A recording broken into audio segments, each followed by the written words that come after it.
Hello పిల్లలు, good evening. అందరూ బాగున్నారనుకుంటాను. నేను మీ లలిత టీచర్ని. ఆన్లైన్లో 5వ క్లాస్ పాఠాలు చెప్పడానికి వచ్చానన్నమాట.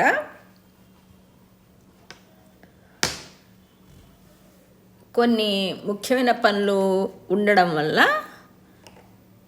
బ్రేక్ తీసుకోవాల్సి వచ్చింది. అందువల్ల మీరు ఏమీ అనుకోరని నేను అనుకుంటాను. ఓకే, ఇవాళ మనం చెప్పుకోబోయే పాఠము 6వ పాఠమైన ఒత్తుల పదాలు రాయడం. రోమన్ నెంబర్ 1, కింద బొమ్మను చూడండి, పదాలు వాక్యాలు రాయండి. ఒత్తులు నేర్చుకోవడానికి ప్రాక్టీస్ చేయడం అన్నమాట ఇది. కింద బొమ్మను చూడండి. మనం ఏం చేయాలి? పదాలు రాయాలి, మళ్ళీ వాక్యాలు కూడా రాయమంటున్నాడు. మరి చూడండి అమ్మ, కింద బొమ్మ చూస్తున్నారా? ఓకే, నేను ఇక్కడ రాసి చూపిస్తున్నాను చూడండి. ఇక్కడ తాతయ్య, తాతయ్య ఇక్కడ ఉన్నారు కదా, మంచం మీద కూర్చొని ఉన్నారు. య, తాకు దీర్ఘం ఇస్తే తా, యాకు యా ఒత్తిస్తే య, తాతయ్య. అలాగనే బామ్మ, బాకు దీర్ఘం ఇస్తే బా, మా కింద మా ఒత్తు, బామ్మ. అక్కడ నిలబడి ఉన్నారు చూడండి తాతయ్య గారి దగ్గర, అవునా? బామ్మ. తర్వాత అమ్మ, మా కింద మా ఒత్తు, అమ్మ. అమ్మ ఎక్కడుంది? పిల్లల దగ్గర కూర్చొని ఉన్నది కదా, అమ్మ. నాన్న, నాకు దీర్ఘం ఇస్తే నా, నా కింద నా ఒత్తు, నాన్న. నాన్నగారు ఎక్కడున్నారు? అక్కడ తువ్వాలను హ్యాంగర్కి పెడుతున్నారు. గిన్నె, గగుడిస్తే గి, నే, నాకెత్తం ఇస్తే నే, కింద నా ఒత్తు, గిన్నె. గిన్నె ఎక్కడుంది కదా, అమ్మగారు వడ్డిస్తున్నారు కదా, గిన్నె. నెక్స్ట్ తువ్వాలు, తక్కువమిస్తే తూ, వాకు దీర్ఘము, కింద వా ఒత్తు, లక్కువమిస్తే లు, తువ్వాలు. నాన్న చేతిలో ఉంది చూడండి తువ్వాలు, తువ్వాలు. పెట్టె, పకెత్వం ఇస్తే పే, టకెత్వం ఇస్తే టే, కింద టా ఒత్తు, పెట్టె. పెట్టె ఎక్కడుందమ్మా? అటక మీద ఉన్నాయి చూడండి, పెట్టె అని రాశాను. చెక్క, చకత్వం ఇస్తే చే, కా కింద కావత్తు, చెక్క. చెక్క ఎక్కడుంది? హ్యాంగర్కు ఉంది. మళ్ళీనేమో మంచం గోడుకుంది. ఇలాగా చాలా చోట్ల మనకి చెక్క కనిపిస్తున్నది. చకత్వం ఇస్తే చే, కా కింద కావత్తు, చెక్క.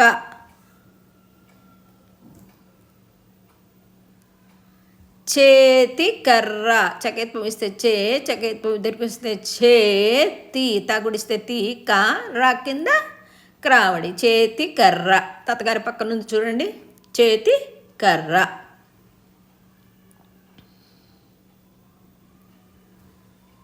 అలాగనే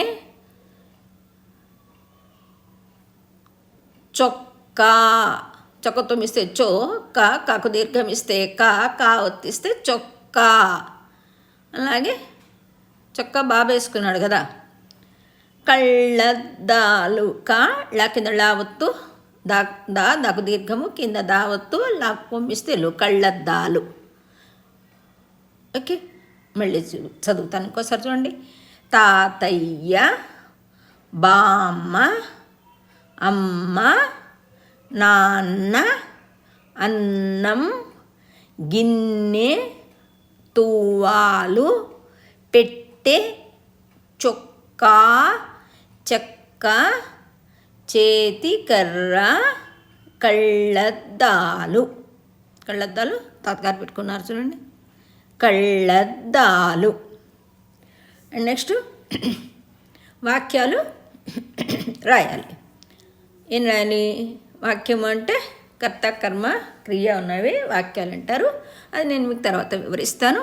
వాక్యం అంటే కొన్ని పదాలు కలిసి ఉండడం అని ఇప్పటికి నేర్చుకోండి.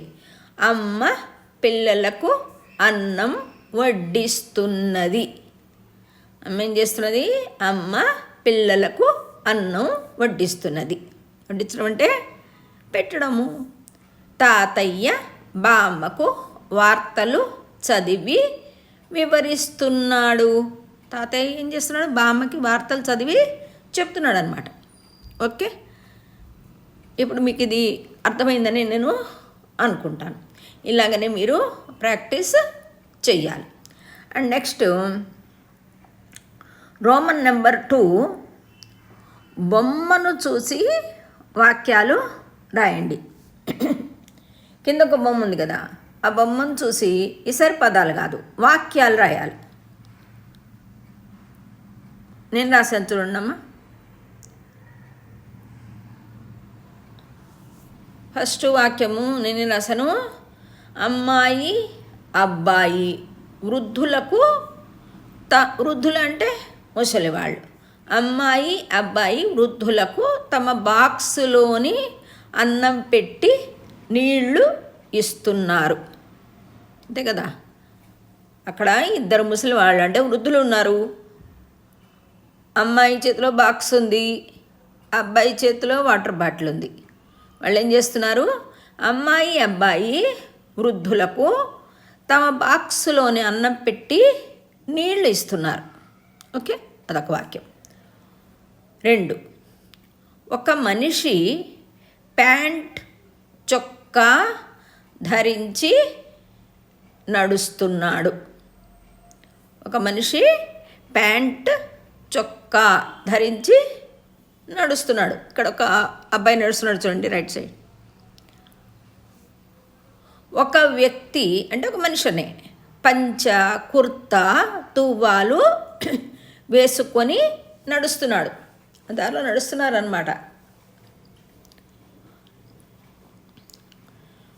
ఒక మనిషి అధునాతనంగా తయారై, అధునాతనంగా అంటే ఫ్యాషన్గా, ఒక మనిషి అధునాతనంగా తయారై మోటార్ సైకిల్పై వెళుతున్నాడు. అవునా?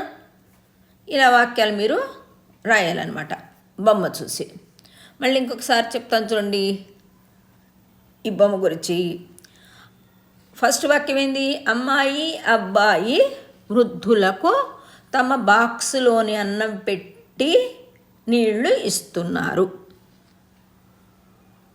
అమ్మాయి ఏమో బాక్స్లో ఉన్న అన్నం పెడుతున్నది, అబ్బాయి ఏమో నీళ్ళు ఇస్తున్నాడు. వాళ్ళు ఎక్కడికి వెళ్తున్నారు? స్కూల్కి వెళ్తున్నారు అన్నమాట కదా. 2, ఒక మనిషి ప్యాంటు చొక్కా ధరించి నడుస్తున్నాడు. 3వ వాక్యం ఏంది? ఒక వ్యక్తి పంచ, కుర్తా, తువ్వాలు వేసుకొని నడుస్తున్నాడు. ఒక మనిషి అధునాతనంగా తయారై మోటార్ సైకిల్పై వెళుతున్నాడు. అధునాతనం అంటే ఫ్యాషన్గా. చూసారా? అవునా? ఇలా రాయాలన్నమాట వాక్యాలు. ఒక బొమ్మ ఇచ్చి ఇలా రాయమంటే వాక్యాలు ఆ విధంగా రాయటమే. మరి ఈ విధంగా మీరు నేర్చుకొని ప్రాక్టీస్ చేయాలి. ఓకే, కానీ ఎప్పుడైనా బైక్ మీద కానీ స్కూటర్ మీద కానీ వెళ్తుంటే కనుక హెల్మెట్ తప్పనిసరిగా పెట్టుకోవాలని మీరు గుర్తు పెట్టుకోవాలి. మళ్ళీ ఎవరికైనా పెద్దవాళ్ళకి కూడా మీరు గుర్తు కూడా చేయవచ్చు.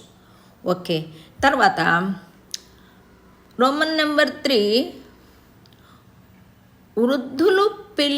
వృద్ధులతో పిల్లలు ఏం మాట్లాడి ఉంటారో సంభాషణ రాయండి.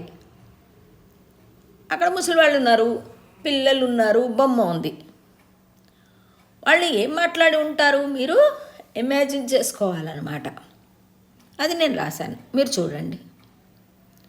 పిల్లలు ఏమంటున్నారు? తాత అమ్మమ్మ అన్నం తిని నీళ్లు తాగండి. వృద్ధులు అంటే పెద్దవాళ్ళు ఏమంటున్నారు, పిల్లలు మీకు బడిలో తినటానికి ఇచ్చిన ఆహారం మాకు ఇస్తే మీకు ఇబ్బంది కదా. అక్కడ పిల్లలు ఏం చేస్తున్నారు, అక్కడున్న పెద్దవాళ్ళకి అన్నం నీళ్ళు ఇచ్చేస్తున్నారు. మరి వృద్ధులు చెప్తున్నారు, మీరు బడికి వెళ్తున్నారు, మీ అమ్మగారు టిఫిన్ బాక్స్ ఇచ్చారు కదా, అది ఆ నీళ్ళు అన్నం మాకిస్తే మీకు ఇబ్బంది కదా అని అడుగుతున్నారు అన్నమాట వృద్ధులు. పిల్లలు ఏమంటున్నారు, మీరు నీరసంగా ఉన్నారు, మీకు బలం రావాలని మా ఉద్దేశము, మాకేం పర్వాలేదు అని సమాధానము చెప్పారు. అప్పుడు వృద్ధులు అంటే పెద్దవాళ్ళు ఏమన్నారు, ఎంత మంచి పిల్లలమ్మా అని అన్నారనమాట. అంతే కదా, మంచి పని చేస్తే మంచి పిల్లలము. పిల్లలు ఏమన్నారు, తోటి వారికి సాయం చేయమని మా అమ్మ నాన్న చెప్పారు. తోటి వారికంటే మనతో ఉన్న వాళ్ళకి సాయం కావాల్సిన వాళ్ళకి మనము సాయము చెయ్యాలి అని మా అమ్మ నాన్న చెప్పారు అని చెప్తున్నారనమాట. అప్పుడు వృద్ధులు అంటే పెద్దవాళ్ళు అంటున్నారు, మంచి మాట, ఇతరులకు సాయం చేస్తే అవసరానికి ప్రకృతి మనకు సహాయము చేస్తుంది. మనం ఇతరులకు సాయం చేసామనుకోండి, అవసరానికి మనకి ఏదో రకంగా మనకి న్యాచురల్గా సహాయము వస్తుంది అన్నమాట. సో ఇది నేను మీకు రాసి చూపించి ఇచ్చాను అనమాట. మీ సొంత వాక్యాల్లో కూడా మీరు రాసుకొని ప్రాక్టీస్ చేసుకోవచ్చు. ఓకేనా అమ్మా? అండ్ నెక్స్ట్ రోమన్ నెంబర్ 4, పిల్లలు వారి టిఫిన్ బాక్సు వృద్ధులకు ఇచ్చారు కదా, దీనిని గురించి కింద సూచించిన వ్యక్తులు ఏమని ఉంటారో రాయండి. పిల్లలు ఏం చేశారు, దారిలో కనిపించినటువంటి ముసలి వాళ్ళిద్దరికీ, వృద్ధులంటే ముసలివారు, వాళ్ళకి టిఫిన్ బాక్స్ ఇచ్చారు, మంచినీళ్ళు ఇచ్చారు, వాళ్ళకి సాయం చేశారు. మరి స్కూల్కి వెళ్ళిపోవాలి కదా, స్కూల్కి వచ్చారు, మళ్ళీ స్కూల్ నుంచి మళ్ళీ ఇంటికి కూడా వెళ్ళాలి కదా పిల్లలు. వీళ్ళందరూ ఏ ఏ మనుషులు వాళ్ళు కలుసుకున్నారో వాళ్ళు ఈ పిల్లలతో ఏం మాట్లాడి ఉంటారు అనేది మనము ఇమాజిన్ చేసుకోవాలన్నమాట. అలా ఇమాజిన్ చేసుకొని రాయండి అని చెప్తున్నారు అనమాట. ఓకే, స్కూల్కి వెళ్ళంగానే మనకి ఫస్ట్ కనిపించేది ఎవరమ్మా, స్నేహితులు ఏమంటున్నారు, ఈ పిల్లాడు చెప్తారు కదా, మాకు పెద్దవాళ్ళు కనిపించారు, వాళ్ళకి టిఫిన్ బాక్స్ మంచినీళ్ళు ఇచ్చాము అని చెప్తారు కదా, మనం చెప్పుకుంటాం కదా మన స్నేహితులతో. దానికి స్నేహితులు ఏమన్నారు, మంచి పని చేశారు. ఏమన్నారు, మంచి పని చేశారు, మా వద్ద ఉన్న ఆహారము అందరం కలిసి తిందాము. మరి టిఫిన్ బాక్స్ నీళ్ళు వాళ్ళకి ఇస్తే వీళ్ళ దగ్గర ఇప్పుడు టిఫిన్ బాక్స్ లేదు కదా, అందుకే పిల్లలు ఏమంటున్నారు, మంచి పని చేశారు, మా వద్ద ఉన్న ఆహారం అందరం కలిసి తిందాం, సరిపోతుంది కదా, అందరం కలిసి తింటే ఆహారం సరిపోతుంది, అందువల్ల కలిసి తిందాం అని చెప్పారు. ఉపాధ్యాయులు మరి టీచర్లు ఏమని చెప్పారు పిల్లలతో, వాళ్ళు చేసిన పని విని అవసరంలో ఉన్న వృద్ధులకు సహాయం చేసి మాకు ఆనందం కలిగించారు. మీరు మంచి పిల్లలు, ఎవరైతే నీడ్లో ఉన్నారో వాళ్ళకి, ఆ పెద్దవాళ్ళకి మీరు సహాయం చేశారు, దానివల్ల మాకెంతో ఆనందం కలిగింది, మీరు చాలా మంచి పిల్లలని పొగిడారు. చూసారు, మంచి పని చేస్తే మంచిగా అందరూ సంతోషిస్తారు. తల్లిదండ్రులు మరి ఇంటికి వచ్చేసరి పిల్లలు స్కూల్ బెల్ అయిపోయింది కదా, ఇంటికి వస్తారు కదా, తల్లిదండ్రుల దగ్గరికి వెళ్ళారు కదా, అమ్మ నాన్న ఏమన్నారు, వీళ్ళు చేసిన పని విని, మీరు చేసిన మంచి పని మాకు సంతోషం కలిగించింది. తల్లిదండ్రులు ఏం చెప్తున్నారు, మీరు వృద్ధులకి చేసినటువంటి సహాయం మాకు సంతోషం కలిగించింది, మీకు మా దీవెనలు. ఏం చెప్తున్నారు, మీకు మా దీవెనలు. చూసారా, మంచిగా మనం మంచి పనులు చేస్తే అందరూ మెచ్చుకుంటారు. అలాగనే మెచ్చుకోవాలని కూడా కాదు, మంచి పని చేస్తే మన మనసుకే చాలా హ్యాపీగా ఉంటుంది. సో మీకు ఈ పాఠం అర్థమైందని నేను అనుకుంటున్నాను. మీకు పాఠం అర్థమైతే మీరు లైక్ చేయండి, షేర్ చేయండి, సబ్స్క్రైబ్ చేయండి. మీకు ఎక్కడైనా అర్థం కాకపోతే కామెంట్ సెక్షన్లో తెలియజేయగలరు. Thank you very much. Bye bye పిల్లలు.